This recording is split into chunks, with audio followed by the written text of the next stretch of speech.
What is up, everybody? Welcome back to another build video. Guys, in this one we're going to talk about the Nightfall and the Deceit. Okay, let's jump into the build.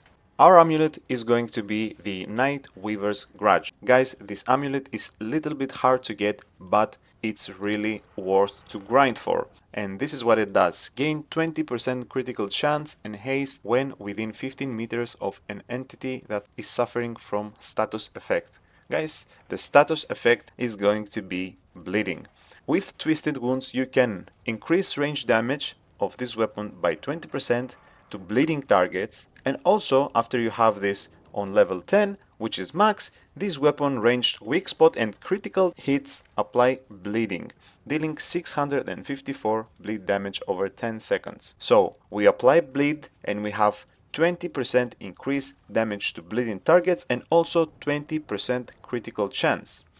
Plus we have 15% critical chance from our Hunter's Mark, and also we have 10% range crit damage from our shield. Then for our crit damage we have plus 20 crit range damage, plus 30% increased crit damage, plus 15% to our all damage, and 12% to range damage, plus another 10% to range damage from our relic.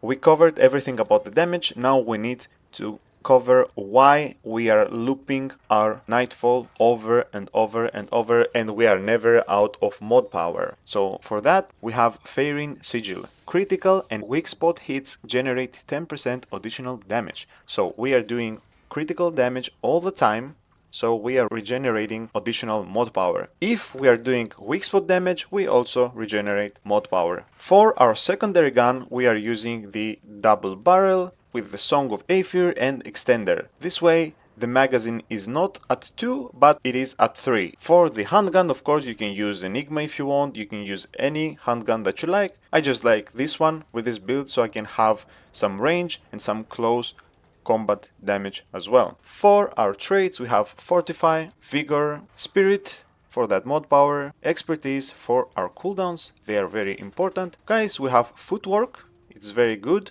for this build because you can shoot and move fast at the same times and sometimes dodge enemy projectiles without even having to roll. Okay, and then we have Fitness. If we're going to need to roll, we're gonna increase the distance of that roll so we can reposition ourselves better so we can start shooting immediately. And then we have Siphoner. I have level 8 Siphoner. We have already so much lifesteal. I rather had more vigor or more evade distance or more aiming speed than to have a 0.6 lifesteal. Okay, for the second setup, guys, we are using the Deceit, also with Twisting Wounds. The build stays pretty much the same, we are not changing anything. No Archer's Crest, no Supercharger, just like it is. The damage is insane, guys. All the boss kills that you just saw are all thick skin bosses. Guys, the damage is even higher if the boss does not have thick skin. For our melee weapon, I'm using the Hero Sword because it's kinda helping me to hit the mod from the Deceit because it has a projectile and I'm getting used to the projectile, so I hit the mod more often.